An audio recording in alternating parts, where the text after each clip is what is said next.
बाल विकास एन्ड समाज प्रणालीले नयाँ वर्ष 2082 को शुभारम्भ भएसँगै आफ्नो अबाकस तथा ह्यान्डराइटिङ कोर्स प्रशिक्षकहरूलाई लक्षित गरी सशक्त र अर्थपूर्ण प्रशिक्षण कार्यक्रम सम्पन्न गरेको छ। देशभरि फैलिएको आफ्नो सेवा विस्तार मार्फत करिब 250 भन्दा बढी विद्यालयहरूमा सक्रिय रूपमा अबाकस र ह्यान्डराइटिङ कक्ष सञ्चालन गर्दै आइरहेको संस्थाले गुणस्तरीय शिक्षण सिकाइ प्रक्रियालाई सुदृढ तुल्याउन प्रशिक्षकहरूको क्षमता विकासमा विशेष ध्यान दिँदै आएको छ।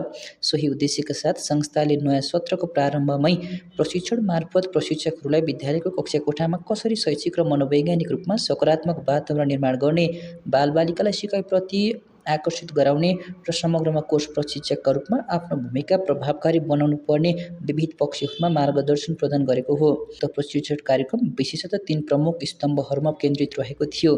विद्यालयमा कोर्स प्रशिक्षकको प्रभावशाली प्रस्तुतिकरण, शैक्षिक रणनीति तथा विद्यार्थीमाथिको मनोवैज्ञानिक प्रभाव। समग्र रूपमा विद्यालयमा कोर्स प्रशिक्षक कसरी प्रस्तुत हुने भन्ने विषयमा संस्थाका म्यानेजर सुजित पाण्डेले प्रशिक्षण दिनुभएको थियो।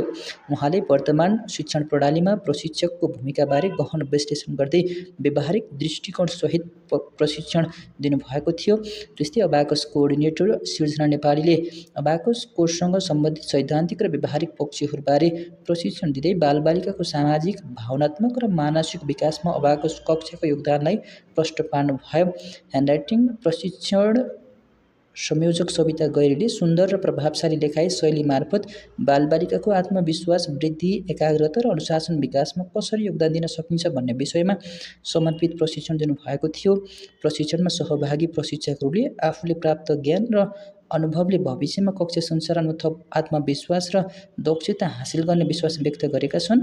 उनीहरूले संस्थाले प्रदान गरेको यस्तो अवसरले आफूहरूलाई व्यावसायिक रूपमा थप परिपक्व बनाएको अनुभूति गरेको बताएका छन्। संस्थाले बताए अनुसार यस्ता प्रशिक्षण कार्यक्रमले केवल प्रशिक्षकको व्यावसायिक विकासमा मात्र होइन, बालबालिकाको समग्र सिकाइ यात्रालाई अझ सशक्त र प्रभावकारी बनाउने दिगो आधार तयार पार्ने अपेक्षा गरिएको बताएको छ।